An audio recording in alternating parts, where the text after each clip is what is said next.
زیادہ وقت کو، اوقات کار کو درود پاک میں صرف کرے۔ بڑی شاندار حدیث پاک ہے کہ ایک مرتبہ حضرت ابی بن کعب رضی اللہ تعالی عنہ نے نبی کریم علیہ الصلوۃ والسلام کی خدمت میں حاضر ہو کر درود پاک سے متعلق عرض کی۔ چنانچہ فرماتے کہ میں نے عرض کی، یا رسول اللہ صلی اللہ تعالی علیہ وسلم، میں آپ علیہ الصلوۃ والسلام پر کثرت سے درود پڑھتا ہوں، چنانچہ ارشاد فرمائیے کہ میں کس قدر پڑھا کروں؟ فرمایا جتنا دل چاہے۔ میں نے عرض کی کیا وقت کا چوتھائی حصہ؟ فرمایا جتنا جی چاہے، اس سے زیادہ پڑھے تو تیرے لیے بہتر ہے۔ عرض کیا کیا آدھا وقت؟ فرمایا جتنا جی چاہے اور اگر زیادہ کرے تو بہتر ہے۔ میں نے عرض کی 2/3؟ فرمایا جتنا جی چاہے اگر زیادہ کرے تو تیرے لیے بہتر ہے۔ وہ ٹائم بڑھاتے رہے، نبی پاک پسندیدہ اظہار بڑھاتے رہے۔ میں نے عرض کی یا رسول اللہ میں اپنا سارا وقت آپ علیہ الصلوۃ والسلام پر درود شریف پڑھتا رہوں گا۔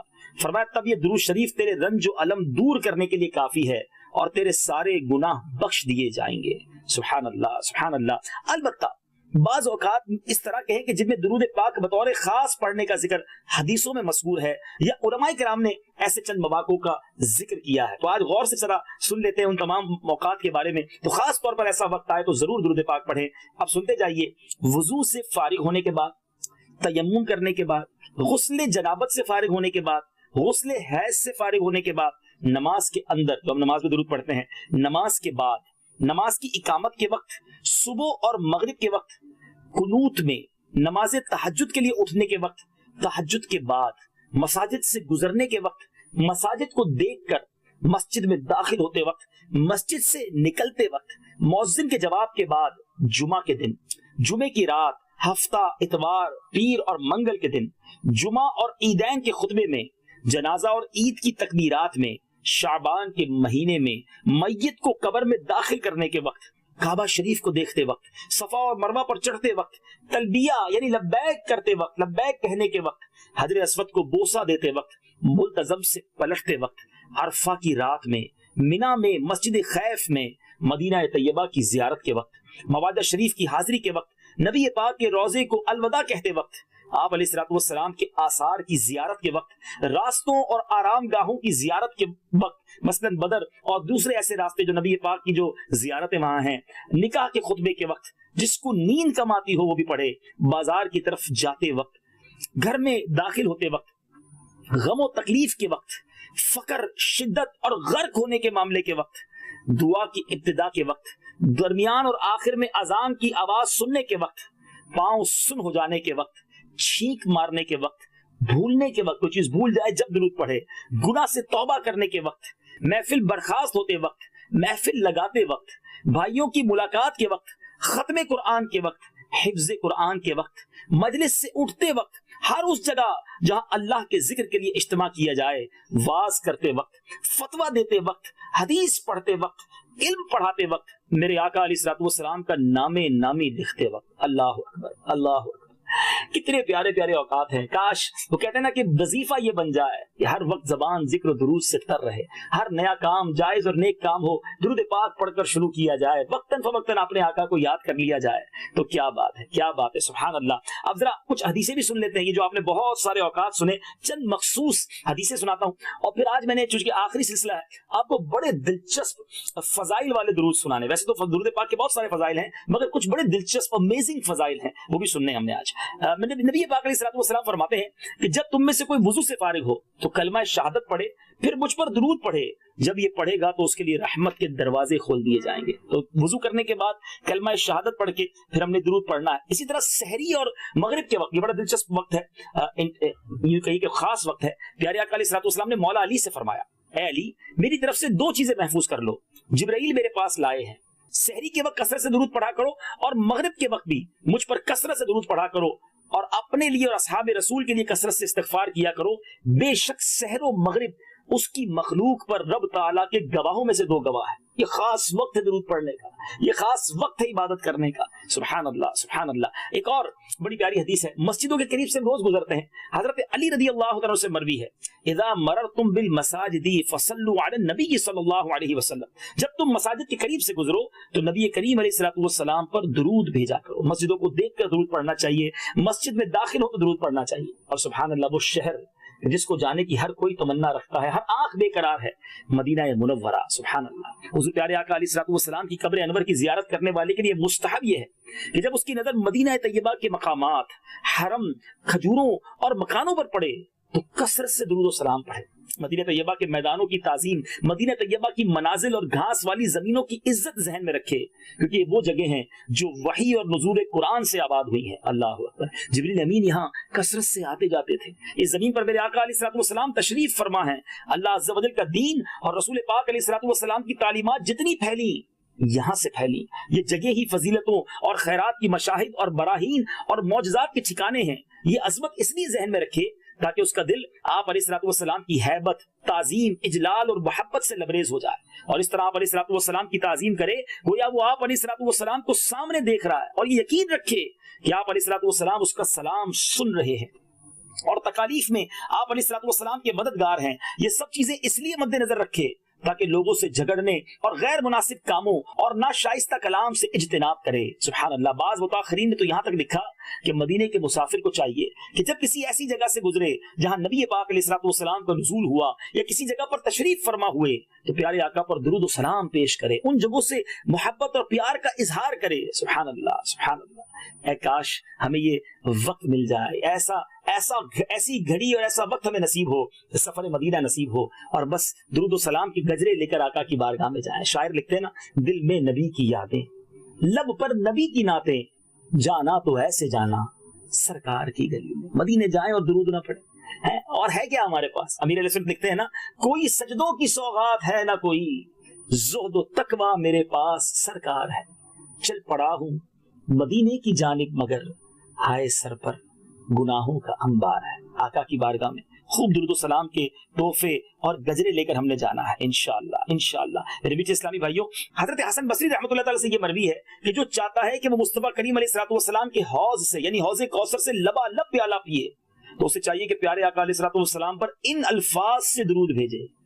کون نہیں چاہتا ہمارے میں سے کہ پیارے آقا کے ہاتھوں جام کوثر نصیب ہو، لبالب جام نصیب ہو جائے، پھر اور کیا چاہیے؟ اللہ اکبر۔ ہم تو پڑھتے نا وہ شعر، یا الہی جب زبانیں باہر آئے پیاس سے، ساقی کوثر شہ جودو عطا کا ساتھ۔ ذرا سنیے گا وہ درود پاک کون سا ہے، اسکرین پر آپ لکھا ہوا بھی دیکھیں گے۔ اللہم صلی علی محمد وعلی آلہ واصحابہ واولادہ وازواجہ وذریتہ واہل بیتہ واصحابہ وانصارہ واشیاعہ ومحبہ وامتہ وعلینا معہم اجمعین یا ارحم الراحمین۔ اس کا ترجمہ بھی کتنا پیارا ہے۔ اے اللہ درود بھیج محمد صلی اللہ تعالی علیہ وسلم پر، اور آپ علیہ الصلوۃ والسلام کی آل پر، اور آپ کے اصحاب پر، اور آپ صلی اللہ تعالی علیہ وآلہ وسلم کی اولاد پر، آپ کی ازواج مطہرات پر، اور آپ کی نسل پاک پر، اور آپ کے اہل بیت اطہار پر، اور آپ علیہ الصلوۃ والسلام کے سسرال والوں پر، آپ علیہ الصلوۃ والسلام کے مددگاروں پر، اور آپ علیہ الصلوۃ والسلام کے فرما برداروں پر، آپ کے محبت کرنے والوں پر، اور آپ کی امت پر، اور ان کے ساتھ ہم پر، اے سب رحم کرنے والوں میں سے زیادہ رحم کرنے والے۔ ترجمہ ہی اتنا پیارا ہے، اگر یہ ترجمہ ذہن میں ہو اور یہ درود ہم پڑھتے رہیں، سبحان اللہ سبحان اللہ۔ اب ایک اور درود پاک کی فضیلت، ہم میں سے کون چاہتا ہے افسردہ رہے؟ کوئی نہیں چاہتا، ساری چاہتے ہیں نا خوش و خرم رہیں، فریش رہیں۔ آئیے آج آپ کو ایسی فضیلت سنانی ہے، ایسا درود بتانا ہے جس کی وجہ سے آپ خوش و خرم رہیں گے، آپ خوش رہیں گے، فریش رہیں گے۔ اللہ اکبر۔ سعید بن عطار رحمۃ اللہ تعالی سے منقول ہے، جو شخص صبح و شام 3 مرتبہ یہ درود شریف پڑھے اس کے گناہ زائل کر دیے جاتے ہیں، خطائیں مٹا دی جاتی ہیں، ہمیشہ خوش و خرم رہتا ہے، اس کی دعا قبول ہوتی ہے، اس کی آرزو حاصل ہوتی ہے، اور دشمنوں کے خلاف اس کی مدد کی جاتی ہے۔ وہ درود پاک کون سا ہے؟ اسکرین پر لکھا ہوا آئے گا، غور سے سن لیجئے۔ چاہے تو اپنے موبائل پر پکچر بھی دے سکتے ہیں تاکہ آپ کے پاس سیو بھی ہو جائے۔ اللہم صلی علی محمد فی الاولین وصلی علی محمد فی الاخرین وصلی علی محمد فی النبیین وصلی علی محمد فی المرسلین وصلی علی محمد فی الملأ الاعلی الی یوم الدین۔ سبحان اللہ سبحان اللہ۔ تو یہ پڑھتے رہیے، کب پڑھنا ہے؟ صبح و شام 3 مرتبہ یہ درود پاک پڑھنا ہے۔ اللہ اکبر اللہ اکبر۔ اب جو ایک اور درود پاک جس کو کون نہیں جانتا، جس کی فضیلت ساری دنیا میں لوگ جانتے ہیں، شوق سے پڑھتے ہیں، ذوق سے پڑھتے ہیں، اور کمال کا درود پاک ہے، وہ درود پاک کی پہلے فضیلت بیان کر دیتا ہوں، پھر اپنے سلسلے کا اختتام اسی درود پاک کو سن کر آقا علیہ الصلوۃ والسلام کے تصور میں گم ہو کر سننا ہے اور اس کی برکتیں لوٹنی ہیں۔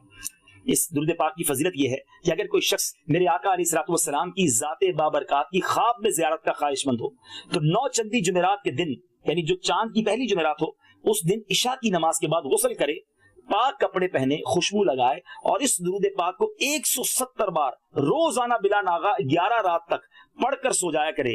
آدھی رات کے وقت اگر کوئی باوضو ہو کر 40 بار پڑھے تو طالب کو مطلوب ملے، حاجت کشائی ہو، رزق کے لیے برکتیں ہو جائیں، اور نماز صبح کے بعد ہمیشہ یہ وظیفہ جاری رکھے، انشاءاللہ کرم بھی ہوگا اور دیدار بھی ملے گا۔ وہ درود پاک کون سا ہے؟ یقیناً آپ جانتے ہیں وہ درود تاج ہے۔ آئیے درود تاج کو پیارے انداز میں سنتے بھی ہیں اور پھر اسی پر اپنے سلسلے کا اختتام کرتے ہیں۔ اللہ کرے درود پاک پڑھنے والی زبان عطا ہو جائے، یاد رسول میں تڑپنے والا دل نصیب ہو جائے، تصور مصطفیٰ صلی اللہ علیہ وسلم میں رہنے والا ذہن مل جائے، اور مدینے کی یاد، مدینے کی تڑپ، آقا کے دربار کا شوق نصیب ہو جائے۔ یہی ہماری کوشش تھی اس سلسلے کو کرنے کی۔ ہر درد کی دوا ہے صلی علی محمد۔ اللہ کریم اس سلسلے میں جن جن لوگوں نے ہمارے ساتھ تعاون کیا انہیں جزائے خیر عطا فرمائے، اور اے کاش ہم پر بھی نبی پاک علیہ الصلوۃ والسلام کی خاص نگاہ کرم ہو جائے۔ درود تاج سنتے ہیں اور پھر آپ سے اجازت چاہتے ہیں۔ صلو علی الحبیب صلی اللہ تعالی علی محمد صلی اللہ علیہ وسلم۔ اللهم صل على سيدنا ومولانا محمد صاحب التاج والمعراج والبراق والعلم دافع البلاء والوباء والقحط والمرض والألم اسمه مكتوب مرفوع مشفوع منقوش في اللوح والقلم سيد العرب والعجم جسمه مقدس معطر مطهر منور في البيت والحرم شمس الضحى بدر الدجى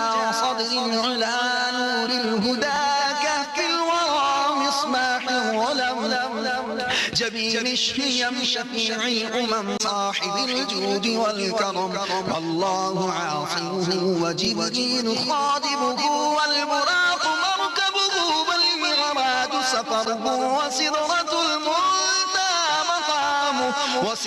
المنتهى مقامه وقاب قوسين مطلوبه والمطلوب مقصوده والمقصود موجوده سيد المرسلين خاتم النبيين شفيع المذنبين أنيس الغريبين رحمة للعالمين راحة العاشقين مراد المشتاقين شمس العارفين سراج السالكين مصباح المقربين محب الفقراء والغرباء والمساكين سيد الثقلين نبي الحرمين إمام القبلتين وسيلتنا في الدارين صاحب قاب قوسين محبوب رب المشرقين ورب المغربين جد الحسن والحسين مولانا